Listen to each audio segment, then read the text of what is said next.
School পড়ুয়া এক বাচ্চা ছেলে টম, তার সাথে হঠাৎই দেখা হয় একটি ইচ্ছাধারী বাঘের। এরপরই সে জানতে পারে তার দাদির পর সেই হবে পরবর্তী গার্ডিয়ান, যে কিনা একটা অ্যানশিয়েন্ট ফিনিক্স লকেটের রক্ষক হিসেবে দায়িত্ব পালন করবে, যাতে করে কোনো ডিমনিক শক্তি এটার সাহায্যে পৃথিবীর কোনো ক্ষতি করতে না পারে। আর এই কাজে তাকে সাহায্য করে 12টি ইচ্ছাধারী প্রাণী। তো এরা সবাই মিলে কিভাবে এই ফিনিক্স লকেটকে রক্ষা করবে আর এই কারণে তারা কোন কোন বিপদের সম্মুখীন হবে সেটাই দেখব আজকের গল্পে, যার নাম দ্য টাইগার্স অ্যাপ্রেন্টিস। গল্পের শুরুতে আমরা টম নামের একটা ছোট্ট ছেলেকে দেখি। সে তার দাদিমার সাথে কোথাও যাচ্ছে। তারা দুজন মিলেই কথা বলতে বলতে যাচ্ছিল। হঠাৎ করেই দেখা যায় তাদের পেছনে কয়েকটা মনস্টার ধাওয়া করে। তাই টমের দাদি মনস্টারদের থেকে নিজেদেরকে বাঁচিয়ে গাড়ি চালাতে থাকে। মনস্টারগুলো বিভিন্ন দিক থেকে আক্রমণ করছিল, তবে টম তো এসব দেখে ভয় পাওয়ার বদলে উল্টো হাসতে থাকে। সে তো অনেক বেশি মজা পাচ্ছিল। তার মতো বাচ্চা ছেলের কাছে এই সব কিছুই খুব মজাদার লাগছিল। এইদিকে তার দাদি ওই মনস্টারগুলোকে মেরে মেরে সামনের দিকে এগিয়ে যাচ্ছিল আর টমকে বলছিল, চিন্তা করো না টম, আমি আছি তো, এই নাও, এগুলো দিয়ে তুমি খেলা করো। তারপর তার দাদি টমকে একটা খেলনা দেয় আর টম তো আরো বেশি হ্যাপি হয়ে যায়। সে তার মতোই এনজয় করতে থাকে। তখনই সেখানে টমের দাদি মিসেস লিকে সাহায্য করতে আসে। বাঘ, সাপ, ড্রাগন সহ আরো অনেক রকমের প্রাণী, আর এদেরকে কন্ট্রোল করতে পারত মিসেস লি। এখানে একের পর এক কালো শক্তির মনস্টারদেরকে মেরেই যাচ্ছিল তারা। বাঘ, সাপ, ড্রাগন মিলে সবাই তাদের উপর হামলে পড়ে। আর ওইদিকে মিসেস লি যাচ্ছিল তার নাতিকে নিয়ে। তবে হঠাৎ করেই সেখানে মিসেস লি এর গাড়িটা থেমে যায় আর দেখা যায় চারিদিক দিয়ে একরকম ধোঁয়া আসতে থাকে। অন্ধকার হয়ে যায় চারিদিক। এখানে আসলে মিসেস লি ডেমন শক্তির হাত থেকে একটা লকেটকে রক্ষা করছিল, যার নাম ফিনিক্স। এটা যদি কোনোভাবে খারাপ শক্তির হাতে চলে যায় তাহলে পৃথিবীতে তারা ধ্বংসলীলা শুরু করে দিবে, আর এটা কখনোই মিসেস লি করতে দিতে পারে না। সে তার যথাসাধ্য চেষ্টা করে এই লকেটকে তাদের হাত থেকে রক্ষা করতে। তো এখানে যেই ধোঁয়া আসছিল সেখান থেকে বের হয় মিসেস লু নামের একটা খারাপ ডেমনিক শক্তি, আর সে মিসেস লি এর সামনে দাঁড়ায়। তখন মিসেস লি কে বাঁচাতে সেখানে চলে আসে টাইগার। আর এখানেই দৃশ্য পরিবর্তন হয়। আমরা এরপর 15 বছর পরের দৃশ্য দেখতে পাই, যেখানে টম অনেক বড় হয়ে গেছে। সে এখন স্কুলেও যায়। তো স্কুলে টমকে কিছু ছেলে বুলি করছিল, আর এরকম তারা সব সময়ই করে। এটা টমের একদমই ভালো লাগে না, কিন্তু সে কিছুই বলে না কখনো। তো তখন টমের সাথে সেখানে রাভ নামের একটা মেয়ের দেখা হয়। টম তাকে দেখে তো অনেক খুশি হয়, আর সেই স্কুলে নতুন এসেছিল। তো টম তারপর ওই ছেলেগুলোকে ইগনোর করতে থাকে আর সেখান থেকে চলে যেতে থাকে।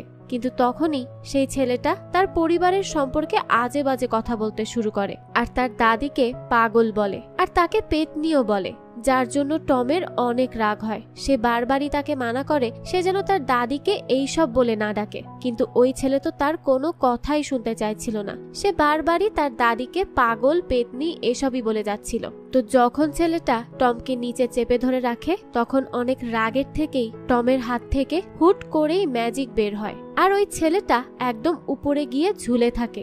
আর এইটা দেখে তো সবাই হাসাহাসি করে। তবে টম এই ব্যাপারটায় নিজে অনেক বেশি শকড হয় যে তার হাতে হঠাৎ করে এত পাওয়ার কোত্থেকে আসলো। সে তো জানেই না যে তার কাছে এমন পাওয়ার আছে আর সেটাকে কিভাবে ব্যবহার করতে হয়। তারপর টম বাইরে আসে। তখন তার সাথে রাভের দেখা হয়। রাভ তাকে বলে, কি ব্যাপার, প্রথমে তো তুমি মার খেলে, পরে তো দেখলাম একদম ছেলেটাকে সিলিং এর মধ্যেই ঝুলিয়ে দিলে। এত শক্তি কোত্থেকে পেলে তুমি? টম তখন আর কি বলবে, সে তো বলার মতো কিছুই খুঁজে পায় না। তাই সে বলে, হতে পারে আজ সকালের প্রোটিন শেক খাওয়ার জন্য এমন হয়েছে, সেই জন্যই হয়তো আমার গায়ে এত শক্তি চলে এসেছে। তো এখানে কথা বলার মাঝে রাভের মা চলে আসে, আর আমরা দেখি সে হচ্ছে মিসেস লু। আর উনি আসলে রাভের আসল মা নন, বরং সৎ মা। তাকে শুধুমাত্র লালন পালন করেছে, কিন্তু রাভ এই বিষয়ে এখনো জানে না যে তার মা একজন ডাইনি। তারপর রাভ বলে, চলো আমরা একটা জায়গায় যাই। এরপর তারা দুইজন একটা জায়গায় বসে আর গল্প করতে শুরু করে। রাভ একটা লকেট দেখে যেটাকে ঢেকে দিয়ে একটা ব্রেসলেটের মতো করে বানানো হয়েছে। রাভ বলে, তো এইটা তোমার দাদিমা বানিয়ে দিয়েছেন তোমাকে? টম বলে, হ্যাঁ, দাদিমাই বানিয়ে দিয়েছেন। রাভ বলে, ও, আমাকে যিনি লালন পালন করে বড় করেছেন সেই মায়েরও এইসব জিনিস খুব পছন্দ। টম বলে, আসলে আমার দাদিমার কাছে একটা সম্পূর্ণ গল্প আছে যে কিভাবে সে শয়তানি আত্মাকে তাড়িয়েছেন। রাভ বলে, আচ্ছা, কি বললে, শয়তানি আত্মা? টম বলে, হ্যাঁ, আমার দাদিমা এই রকম অনেক মারাত্মক মারাত্মক গল্প বলেন, আর এগুলো শুনতে আমার বেশ ভালো লাগে। আর দাদিমা সবসময় এমন আজব সব জাদুর গল্প বলেন। তো এইভাবে অনেক কথাবার্তা হয় তাদের দুজনের মধ্যে এবং তারা একটু সময়ের মধ্যেই খুব ভালো বন্ধু হয়ে যায়। তারপর টম তাকে তার বাড়িতে নিয়ে আসে। তখন টম বলে, আমার দাদির জন্য আমাদের বাড়িটাও দেখতে অন্য সব বাড়ির মতো না, এটা দেখতে একদমই একটা মন্দিরের মতো। দেখো না, সবাই এটাকে মন্দির ভেবে নিয়েছে, আর এই জন্য ফ্রি ফ্রি অরেঞ্জ রেখে যায় আর কত কিছু ঝুলিয়েও রেখে যায়, দেখতে পেরেছো? আর এটা হচ্ছে প্লাস পয়েন্ট যে আমরা ফ্রিতে অরেঞ্জ তো পাই। তখন টমকে তার দাদিমা ডাকে আর মিসেস লি বলে, হে টম, কে এটা? কি তোমার বন্ধু? সে দেখতে তো খুবই কিউট। রাভ বলে, ও হাই টমের দাদিমা। তারপর রাভ চলে যায়। টম বাড়ির ভেতরে আসলে তার দাদি বলে, তুমি জানো তোমার মা বাবাও স্কুলে প্রথম একে অপরের সাথে দেখা করে? টম বলে, ও দাদিমা, সে আমার শুধুমাত্র ফ্রেন্ড, এর থেকে আর বেশি কিছুই না। আর আমার মনে হয় সে ভয় পেয়েছে আমাদের এই অদ্ভুত ঘর দেখে আর অদ্ভুত জিনিসপত্র দেখে। তাও বাঁচা গেল, সে ঘরের ভেতরের কিছু দেখেনি, শুধু বাইরেটা দেখেই চলে গেছে। মিসেস লি বলে, টম, এইসব চার্ম তোমার কাছে খুব অদ্ভুত লাগতে পারে, কিন্তু এইসব আমার কাছে খুবই গুরুত্বপূর্ণ, আর তাদের কাছেও গুরুত্বপূর্ণ যারা এগুলো লাগিয়ে রেখে গিয়েছে। টম বলে, আমি এখন পর্যন্ত বুঝতে পারলাম না এইসব কিছুর মানেটা কি। মিসেস লি বলে, একদিন তুমি নিজেকে সত্যিকারের দেখতে পারবে, আর তুমি যা ঠিক তাই দেখবে, তখন বুঝতে পারবে এই সব কিছুর মানে কি ছিল। এরপর এখানে অনেক কথা বলার পর টম বলে, দাদি, আমি নর্মাল হয়েই থাকতে চাই, তোমার মতো না। মানুষ আমাকে নিয়ে কথা বলুক সেটা আমি চাই না। মিসেস লি বলে, টম, আমাদের পরিবারের কেউই কখনো নর্মাল চাইলেই হতে পারবে না, এটা সম্ভবই না। আমি অনেকদিন ধরে ভাবছি তোমার সাথে এই সব কথা শেয়ার করব, তবে এখন না, সময় আসলে নিশ্চয়ই করব। তারপর টম বাইরে যায়। তখন সেখানে হু নামের একটা লোক আসে আর টম বলে, আমি কি আপনাকে চিনি? আপনি কে? কোত্থেকে এসেছেন? হু বলে, তুমি আমাকে চেনো না, কিন্তু আমি তোমাকে চিনি। মিসেস লি কোথায় সেটা বলো। এই বলতে বলতেই সে ভেতরে আসে আর বলে, মিসেস লি, আপনি কি ঠিক আছেন? মিসেস লি বলে, হ্যাঁ, আমি তো ভালো আছি, কিন্তু তুমি এভাবে হঠাৎ করে চলে আসলে যে, তবে আমি সত্যিই অনেক খুশি হয়েছি। এরপর সে টমকে বলে, টম, ও হচ্ছে হু, আমার বন্ধু। হু বলে, আচ্ছা, আমি শুনেছি টম স্কুলে কিছু একটা করেছে। লি বলে, টম, তুমি আজ স্কুলে ফাইট করেছো কেন? টম বলে, আমি কিছুই করিনি, এই সব কিছু শুরু করেছিল ওই ছেলেরা, আমি তো শুধু সবার শেষে ফাইট ব্যাক করেছি। মিসেস লি বলে, তুমি কি কিছু অদ্ভুত হতে দেখেছো? টম বলে, না, তেমন কিছুই তো দেখিনি, তবে হ্যাঁ, ওই আমি শুধু তাকে সিলিং এর মধ্যেই ঝুলিয়ে দিয়েছি, এর চেয়ে আর বেশি কিছু করিনি। হু বলে, কেউ দেখেছে কি? টম বলে, না, কেউ না, ওই হবে 100 জনের মতো স্টুডেন্ট, তারা সবাই দেখেছে। হু বলে, শোনো মিসেস লি, আমাদেরকে এখান থেকেও পালাতে হবে। টম বলে, দাদিমা, এই লোকটা আসলে কে আর এই সব কথা কেন বলছে? হু বলে, আমি হচ্ছে ফিনিক্সকে রক্ষা করার গার্ড। এই সব কথা বলতে বলতেই সেখানে ভূমিকম্প শুরু হয় আর মিসেস লি বুঝতে পারে কিছু একটা হতে চলেছে। তাই সে হুকে বলে এখান থেকে টমকে নিয়ে চলে যেতে। তবে হু বলে, কিন্তু তোমাকে ছেড়ে কি করে যাব? মিসেস লি বলে, হু, এই মুহূর্তে তোমাকে সবচেয়ে বেশি দরকার হবে টমের, তাই প্লিজ তুমি তাকে এখান থেকে সেফলি নিয়ে যাও। আর টম, আমি তোমাকে প্রমিস করছি, আমি সবকিছু তোমাকে বুঝিয়ে বলবো, সব বলবো, চিন্তা করো না, তবে এই মুহূর্তে তোমাকে এখান থেকে যেতেই হবে। টম বলে, না, আমি কিছুতেই তোমাকে একা রেখে যাব না। ওই সময় দেখা যায় সেখানে লু চলে আসে, তাই মিসেস লি আর কোনো উপায় না পেয়ে তার পাওয়ার ইউজ করে হু এবং টমকে দূরে পাঠিয়ে দেয়। তো তখন দেখা যায় হু আসলে সেই টাইগারটা, সে নিজের রূপ বদলাতে পারে আর কথাও বলতে পারে। ঘরের ভেতর লু এসে বলে, মিসেস লি, আমরা এই পুরো ব্যাপারটাকে খুব সুন্দর করে হ্যান্ডেল করতে পারি। লি বলে, কিভাবে? লু বলে, তোমার গলাতে যে ফিনিক্সটা আছে সেটা আমাকে দিয়ে দাও। লি বলে, এটা তোমাকে আমি আমার জীবন থাকতে কখনো দিব না। এই বলে এখানে তাদের দুজনের মধ্যে অনেক সময় ধরে ফাইট হতে থাকে। এদিকে হুও টমকে বাঁচানোর জন্য মনস্টারদের সাথে লড়াই করতে থাকে। তারপর লুকে মাটি চাপা দিয়ে লি তার বাড়ির বারান্দায় দাঁড়ায় আর টমকে জিজ্ঞেস করে, তুমি ঠিক আছো তো? টম বলে, হ্যাঁ দাদিমা, তুমি ঠিক আছো? তখনই লিয়ের পেছন থেকে আবারও লু তার ডিমনিক পাওয়ার ইউজ করে আর লিয়ের গলা থেকে সেই ফিনিক্স লকেটটা নিতে চায়। তবে লি সত্যি সত্যি তার শেষ নিঃশ্বাস পর্যন্ত এই লকেটের রক্ষা করে যায়। সে ওই লকেটটা নিজের গলা থেকে খুলে টমের গলায় দিয়ে দেয় আর নিজেকে সহ লুকে নিয়ে এই ঘরে পাওয়ার দিয়ে ব্লাস্ট করে দেয়। তখন টম দেখতে পায় আকাশ থেকে কিছু নামছে। টম বলে, এটা কি? হু বলে, এঞ্জেল এসেছে আত্মা নিয়ে যেতে। টম তখন কান্না করে আর তার দাদিকে আটকাতে চায়, তবে তাকে কোনো মতে সেখান থেকে সামলে হু নিয়ে চলে আসে।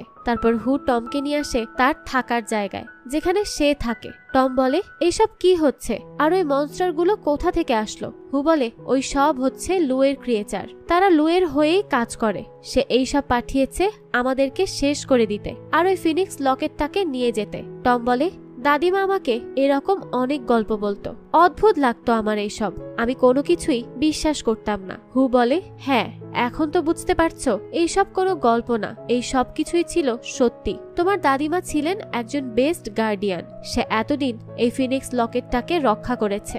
এখন এটা তোমার দায়িত্ব, তুমি এখন এটাকে রক্ষা করবে, কারণ এই লকেট সবসময় ডিমনিক শক্তি নিতে চাইবে আর একবার তাদের হাতে এটা চলে গেলে এই পৃথিবী শেষ করে ফেলবে তারা। টম বলে, আমি এইসব কিছু জানি না আর মানিও না। তুমি আমার দাদিকে একা রেখে কেন এসেছিলে? তুমি তাকে কেন বাঁচালে না? আমি তোমার সাথে এখানে কিছুতেই থাকবো না, আমি তোমাকে একটুও বিশ্বাস করতে পারছি না। তখন টম সেখান থেকে চলে যেতে চাইলেও যেতে পারে না, কারণ হু তার শক্তি দিয়ে ওখানে জাদুর মায়াজাল করে রেখেছে, যেটাকে টম ভেদ করতে পারবে না। তাই টম বাধ্য হয়ে তার রুমে গিয়ে বসে পড়ে আর বলে, সবকিছু হয়েছে এই ফালতু লকেটের জন্য।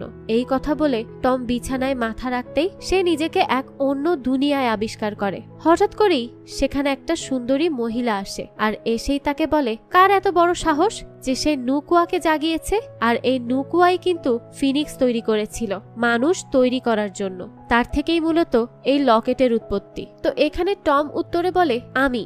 নুকুয়া বলে, ও এটা তাহলে তুমি এখন বর্তমানে দুইটা দুনিয়াতে আছো, একটা হচ্ছে মানুষের সাধারণ দুনিয়া আর একটা হচ্ছে সম্পূর্ণ ম্যাজিকের দুনিয়া। এই কথা বলে টমকে টাচ করতেই তার ঘুম ভেঙে যায়। টম বুঝতে পারে সে বেশি ভাবার জন্য এইরকম স্বপ্ন দেখেছে, তাই সে এতটা পাত্তা না দিয়ে নিচে আসে আর দেখে সেখানে বসে আছে হু আর তার সামনে আছে মিসেস লিয়ের ছবি। তাই টমও তার পাশে গিয়ে বসে। হু বলে, আমি মনে করেছিলাম সে ঠিক থাকবে, আম সরি বাচ্চা, আমি তাকে রক্ষা করতে পারলাম না। তারপর টম তার মনটা ভীষণ খারাপ করে ফেলে আর তার দাদির কথাই ভাবতে থাকে। তাই হু তার মন ভালো করার জন্য বলে, কি জানি আমার চোখে এইসব পানি নামের কি দিয়ে দিয়েছে, এইসব আমাকে খুব বিরক্ত করছে। তারপর টম বলে, হ্যাঁ আমাকেও এই পানি খুব বিরক্ত করছে।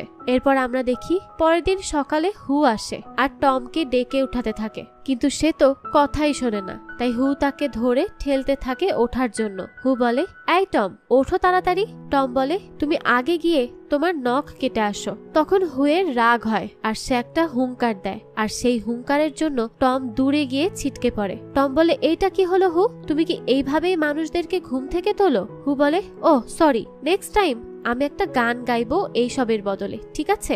এখন চলো তাড়াতাড়ি উঠে পড়ো, কাজে যেতে হবে। তারপর টমকে সে একটা ঘরে নিয়ে আসে যেখানে হু তার প্র্যাকটিস করে আর এখানে সে টমকেও শেখায় লড়াই করা। তবে টম পারছিলই না। তখন সেখানে টম দেখায় একটা ইঁদুর হুয়ের টাকা নিয়ে যাচ্ছে, তাই হু ইঁদুরটাকে ধরতে যায়। তখন টম সেই ইঁদুরটাকে টাচ করতেই সেটা একটা মানুষে রূপান্তরিত হয় আর এও কিন্তু হুয়ের মতোই রূপ বদলাতে পারে আর তার নাম হচ্ছে সিডনি। সিডনির কাজই হচ্ছে চুরি করা, সে চুরি করতে খুব পছন্দ করে, তাই হু হেসে তাকে চোর বলে। সিডনি বলে, কে চোর? তারপর এখানে সিডনি এসে বলে, হু আমি আসল কথা বলি, যা বলতে এসেছি। আমি গতকাল রাতে লুকে দেখেছিলাম আহত অবস্থায়। হু বলে, এটা কি করে সম্ভব? আমরা তো তাকে মারা যেতে দেখেছি। সিডনি বলে, আমি তাকে তারপর দেখি সে একটা পুরাতন ভূতরে প্রাসাদে যায় আর পরে আগের মতোই ভালো হয়ে যায়। তারপর টম বলে, আমরা অপেক্ষা করছি কেন? তার কাছে যাই, তাকে ধরে নিয়ে আসি। হু বলে, আরে না না, এইভাবে হবে না, তার কাছে শক্তি আছে, সে চাইলেই অনেক কালো শক্তি আনতে পারবে এখন, তাই এইভাবে আমাদের সেখানে গেলে চলবে না। আগে আমাদেরকে আমাদের জাদুর দুনিয়াতে গিয়ে আমরা যেই 12 শক্তি তাদেরকে একসাথে কথা বলতে হবে আর এখানে তারা 12 শক্তি বলতে বুঝিয়েছে গল্পের শুরুতে যেমন মিসেস লিকে বাঁচাতে সাপ, মুরগি, ঘোড়া, ড্রাগন, ইঁদুর, মহিষ, কাঠবিড়ালি সহ আরো কয়েক রকমের প্রাণী এসেছিল, তাদের কথাই বলা হয়েছে। তো এরপর তারা রওনা হয় আর পথে আবারও তাদের উপর লুয়ের ক্রিয়েচাররা আক্রমণ করতে আসে। তবে সেখানে হুয়ের লড়াই করা লাগে না, তাদেরকে বাঁচিয়ে নেয় ড্রাগন কুইন এসে। আর এরপরে তারা চলে আসে তাদের জাদুর পৃথিবীতে। সেখানে সিডনি একে একে সব প্রাণীর সাথে খুব সুন্দর করে পরিচয় করিয়ে দেয়। তখন সেখানে টম বলে, এটা দেখে মনে হচ্ছে এটা একটা ছোটখাটো চিড়িয়াখানা। তারপর সেখানে থাকা একটা মুরগি বলে, তুমি কে? সিডনি পরিচয় করিয়ে দেয় সে হচ্ছে টম, আমাদের নতুন গার্ডিয়ান। মুরগি বলে, কি এই বাচ্চা ছেলে কি গার্ডিয়ান হবে? এটা মানা সম্ভব না, এটা কি করে হতে পারে? টম বলে, তোমরা কি আমাকে সাহায্য করবে? লু যা করেছে তার জন্য তাকে শাস্তি পেতেই হবে। তবে এখানে তারা কথা কাটাকাটিতে লেগে যায়, তাই টম সেখান থেকে একাই চলে আসে লুয়ের বাড়িতে। হুড়া পরে খেয়াল করে টম তো একাই চলে গিয়েছে তাদেরকে রেখে। তাই তারা বলে, আমাদেরকে তাড়াতাড়ি সেখানে যেতে হবে, কারণ আমরা এই ছেলেকে কোনোভাবেই হারাতে পারবো না। ওইদিকে টম গেট টপকে চলে আসে আর ধীরে ধীরে সেই বাড়ির কাছে যায়। তবে সে কাছে যেতেই তাকে কোনো এক শক্তি ভেতরে টেনে নিয়ে যায় আর সে রুমের ভেতরে নিজেকে দেখে এদিক ওদিক তাকায় লুকে খোঁজে, কিন্তু টম লুকে খুঁজে পায় না। আর এদিকে হুড়া সহ সব টিম চলে আসে লুয়ের বাড়িতে, দরজা ভেঙে খুঁজতে থাকে টমকে। তারপর সেখানে লুয়ের ছাতার সাথে ফাইট করে তাদের টিমের এক একজন। অন্যদিকে টম দেখে রাভ এখানে একা একা গান গাইছে। টমকে দেখে রাভ বলে, আরে তুমি এখানে? টমও বলে, রাভ তুমি এখানে কি করছো? রাভ বলে, আমি তো এখানেই থাকি। টম বলে, তুমি কখনো তো বলনি তুমি একটা ভুতুরে বাড়িতে থাকো। রাভ বলে, ভুতুরে বাড়ি? তখনই সেখানে রাভের মা আসে, অর্থাৎ লু, যে এখন একটা আলাদাই রূপে আছে, তাকে চেনাই যাচ্ছে না। লু বলে, রাভ তুমি কি আমার সাথে তোমার এই বন্ধুর পরিচয় করাবে না? রাভ বলে, হ্যাঁ নিশ্চয়ই, ও হচ্ছে আমার ফ্রেন্ড টম, আমরা একসাথেই পড়ি। আর টম, উনি হচ্ছেন আমার মা লু। টম বলে, কি লু? এই বলে সে লুকে আঘাত করতে যায়, কিন্তু লুই তাকে উল্টো তার পাওয়ার দিয়ে ছুঁড়ে ফেলে দেয়। তারপর এখানে রাভ বলে, এসব কি হচ্ছে এখানে? লু তখন রাভকে তুলে আনে আর টমের দিকে পাঠিয়ে বলে, তার গলায় একটা নেকলেস আছে রাভ, তুমি সেটা খুলে আনো আমার জন্য। রাভ তখন টমের গলা চেক করে আর বলে, সে তো কিছুই পরে নেই, তার গলায় তেমন কোনো নেকলেসই নেই। লু বলে, কি বলছো? এটা তো হতেই পারে না। রাভ বলে, হ্যাঁ সত্যি, তার গলায় নেই, তাই তাকে যেতে দাও। তাই লু রেগে রাভকে ফেলে বলে, ফিনিক্স কোথায় টম? ওইদিকে হু আসছে টমকে ডেকে ডেকে, কিন্তু তার কোনো সে সাড়া পায় না। এদিকে লু বলে, আমি এই ফিনিক্স খুঁজে যাচ্ছি 1000 বছর ধরে টম, তাই আমাকে বলে দাও সেটা কোথায় আছে, তাহলে আমি তোমাকে আর ওই স্টুপিড রাভকে ছেড়ে দিব। তারপরও টম তাকে বলে না আর উল্টো পাল্টা কথা বলতে থাকে। তার মধ্যে সেখানে চলে আসে হু সহ বাকি সবাই, তবে তারা লুয়ের সাথে পারছিল না। আর লু এই সুযোগে সেখান থেকে চলে যায় সম্পূর্ণ বাড়িতে পানি দিয়ে। তারা প্রায় ডুবেই যাচ্ছিল, তবে নাওমি আর বাকিরা মিলে সেখান থেকে পালিয়ে আসে কোনো মতে। রাভ বলে, টম ধন্যবাদ তোমাকে আমাকে বাঁচানোর জন্য। তারপর রাভ সেখান থেকে চলে যায়, কারণ তার খারাপ লাগছে তার মা তার সাথে এইভাবে ধোঁকাবাজি করলো। এরপর হু বলে, টম এখন সবচেয়ে গুরুত্বপূর্ণ কথা হচ্ছে তুমি কোথায় রেখেছো সেই ফিনিক্স? টম এরপর তাকে নিয়ে যায় তাদের মতোই আরেকটা প্রাণী ব্যাঙের দোকানে, যেখানে সে এই ফিনিক্সটা লুকিয়ে রেখেছে। আর তারা সবাই হাসে, কত নর্মাল একটা জায়গায় রেখেছে এটা, কিন্তু কেউ বুঝতেই পারেনি। তারপর সেখানে টম তাদেরকে বলে তাকে শিখাতে যে কিভাবে সে একজন পারফেক্ট গার্ডিয়ান হতে পারবে। তখন তারা বলে, এটা তো একজন গার্ডিয়ানই আর একটা গার্ডিয়ানকে শিখাতে পারে, তবে যেহেতু এখন মিসেস লি নেই তাই আমাদের হাতেও উপায় নেই, তাই চেষ্টা করতে হবে তোমাকে বোঝানোর। এরপর তারা একটা জায়গায় আসে যেখানে হু বলে, টম তোমার আসল কাজ হচ্ছে ফিনিক্সের সাথে নিজেকে কানেক্ট করা। তখন ড্রাগন জাদু করে তাকে আর একটা জগতে আনে, আর টম তো এসব দেখেই মুগ্ধ হয়। হু বলে, তোমাকে আগে সবকিছু থেকে সরে শুধুমাত্র ফিনিক্সের মধ্যে ফোকাস করতে হবে টম। ড্রাগন বলে, ফিনিক্সের পাওয়ার সবচেয়ে বেশি এই সম্পূর্ণ পৃথিবীতে, এটা একটা সঠিক হাতে থাকলে সবসময় ভালো কিছু সৃষ্টি করবে, আর যদি এটা কোনো ভুল হাতে যায় যেমন লু, তাহলে সবকিছু ধ্বংস করবে। টম বলে, তো কি হবে যদি এটা লুয়ের হাতে চলে যায়? ড্রাগন কুইন বলে, এটা থেকে সে নিজের মধ্যে সব পাওয়ার নিবে। তারপর সিডনি বলে, সে সম্পূর্ণ মানুষকে ধ্বংস করে দিবে আর পুরো পৃথিবীকে অন্ধকারাচ্ছন্ন করে তুলবে। তারপর হু বলে, আর তার হাত থেকে কেউই বাঁচতে পারবে না, এমনকি গার্ডিয়ানও না। এরপর আমরা তাদেরকে খাবার টেবিলে দেখতে পাই, সেখানে ড্রাগনকে খাবার দিয়ে ব্যাং বলে, খাও। ড্রাগন বলে, আমার খিদে নেই। তখন ব্যাং তাদের সাথে রেগে কথা বললে তারা সবাই খেতে শুরু করে। এই দৃশ্যটা সত্যিই খুব মজার ছিল।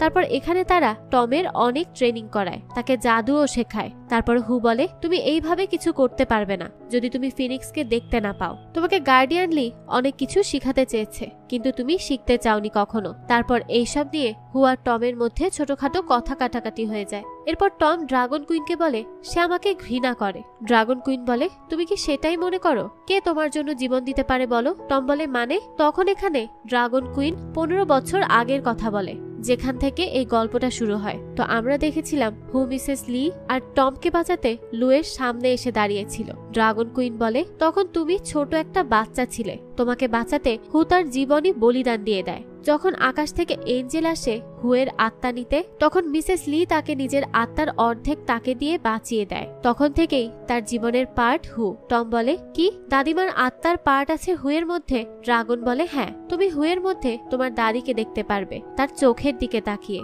এদিকে আমরা হুকে দেখি, সে মন খারাপ করেই দাঁড়িয়ে আছে। হু বলে আমি জানি আমরা মিসেস লি না, কিন্তু আমি টমকে অনেক বছর ধরেই দেখে আসছি, তাই আমি জানি সে কেন কানেক্ট করতে পারছে না ফিনিক্সের সাথে, কারণ সে নিজেই জানে না সে কে। এদিকে লুকিয়ে টম শুনে নেয় এসব, কিন্তু তার মনটা খারাপ করে ফেলে যে সে হুকে খুব বেশি হার্ট করে ফেলেছে এবং নিজেও তাদের জন্য কিছুই করতে পারছে না। তাই সে এখান থেকে বেরিয়ে চলে আসে তার দাদির বাড়িতে, যেখানে তারা থাকতো।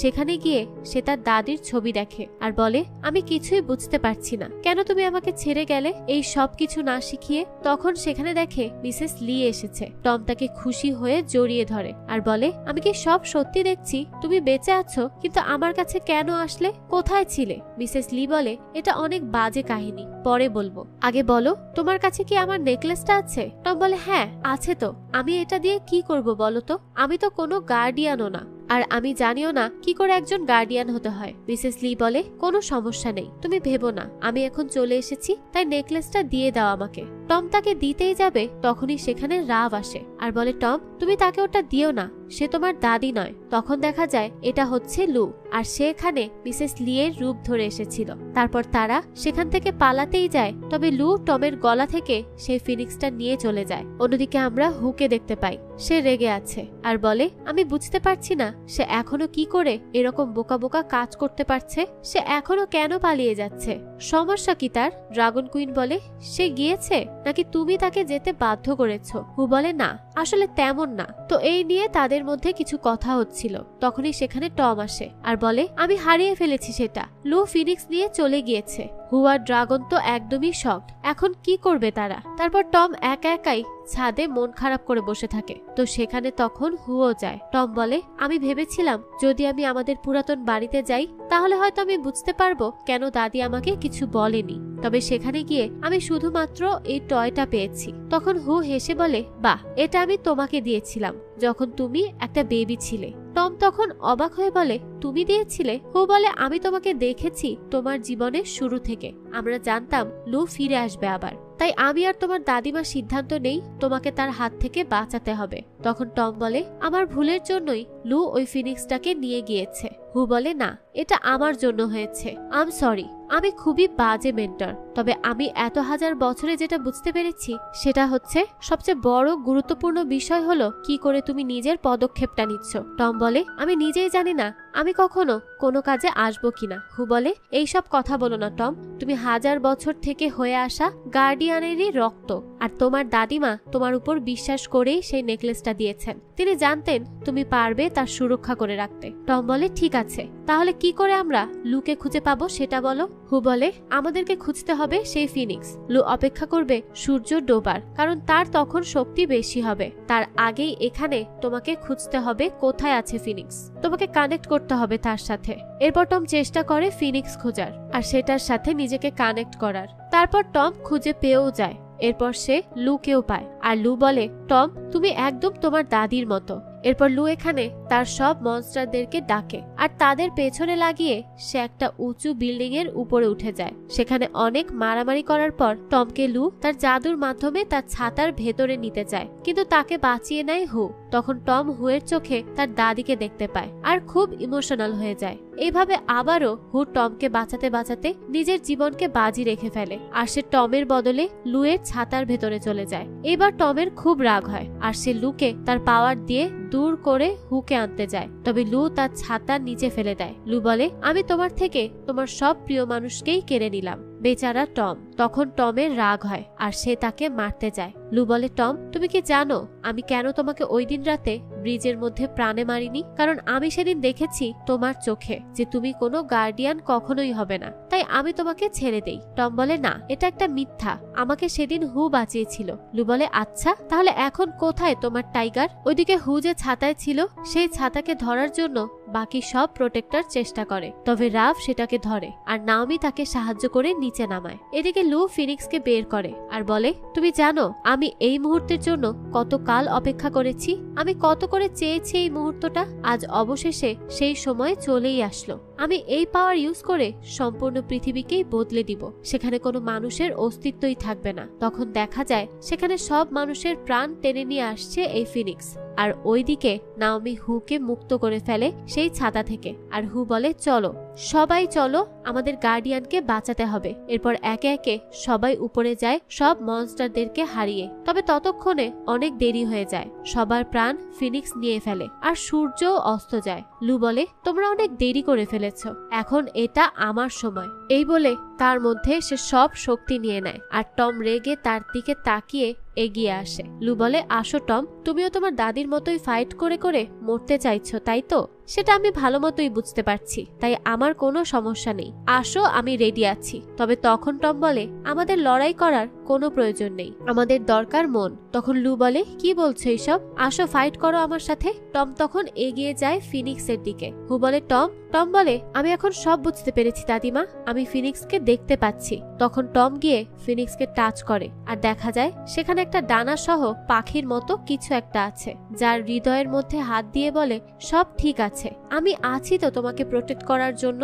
তখন আমরা দেখি এটা আসলে এরকম দেখায় এই কারণে, কারণ টম ফিনিক্সের সাথে সত্যি সত্যি এখন কানেক্ট করতে পেরেছে, তাই সে আসল ফিনিক্সের রূপকে দেখতে পায়। তখন লুও আসে টমের মতো ফিনিক্সকে ধরে নেওয়ার জন্য। টম তখন বলে, তোমার হাতে অর্থাৎ ভুল হাতে গেলে সবকিছু ধ্বংস করবে তুমি, কিন্তু সঠিক হাতে আসলে সব ঠিক হবে। এই কথা বলতেই লু নিজেই ধ্বংস হয়ে যায় আর ফিনিক্স শহরের সবার আত্মা আবারও ফিরিয়ে দেয়। তখন টম বেহুশ হয়ে নিচে পড়ে যায়, তবে তাকে হু ধরে নিচে নামায়। হু টমকে ডাকে ওঠার জন্য, তবে হু দেখে সে নিঃশ্বাস নিচ্ছে না আর আকাশ থেকে এঞ্জেল আসে তার আত্মা নিতে। হু বলে, না আমরা কিছুতেই তাকে এইভাবে মারা যেতে দিতে পারি না, তাই সে বাকিদের সাহায্য চায় আর তারা সাহায্য করে এমপ্রেসের কাছে পাঠায় হু আর টমকে। হু বলে, দয়া করে তাকে ফিরিয়ে দিন, কারণ সে নিজের প্রাণ স্যাক্রিফাইস করেছে অনেক অনেক মানুষকে বাঁচাতে গিয়ে। এমপ্রেস বলে, না এটা তো এখন আর সম্ভব না, তার আত্মা এখন চলে যাচ্ছে যেখানে মানুষ মারা গেলে যায়। হু বলে, না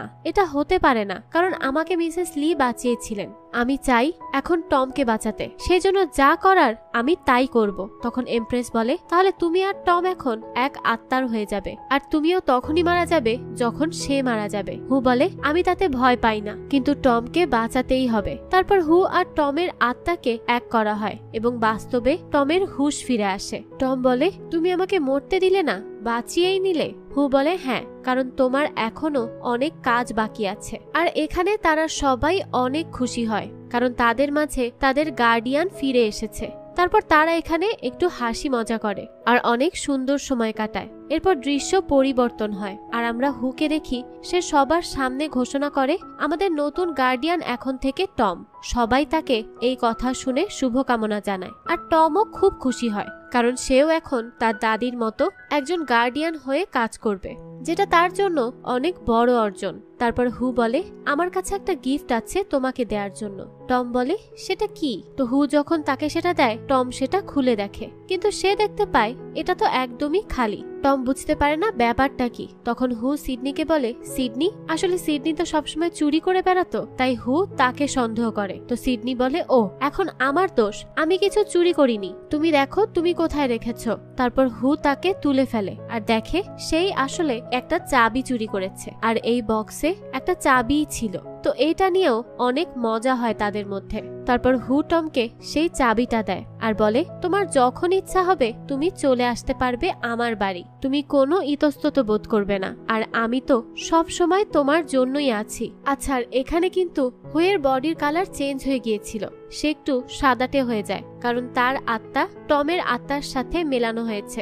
যাই হোক, তো হু যখন টমকে তার বাড়িতে আসার কথা বলে তখন টম বলে, আমার এখনই এই বাড়ি চাই, কারণ আমার এখন ফিল হয় আমরা একটা ফ্যামিলি, তাই আমরা সবাই একসাথেই থাকবো। হু তো এই কথা শুনে খুব ইমোশনাল হয়ে যায়। যেই হুকে টম একসময় দেখতেই পারতো না, তাকে আজ সে অনেক ভালোবেসে ফেলেছে আর তাকে নিজের ফ্যামিলি বলছে। এটা হুয়ের জন্য অনেক কিছু।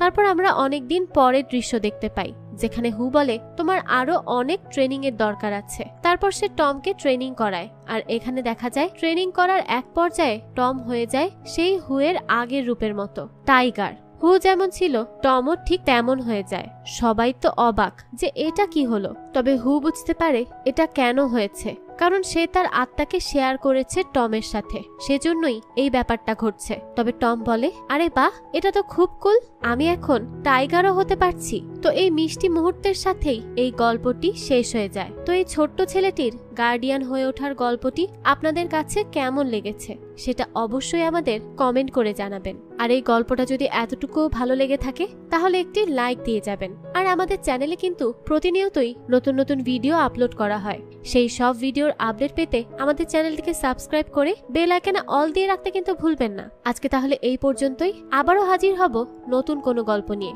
সেই পর্যন্ত সবাই ভালো থাকবেন। ধন্যবাদ।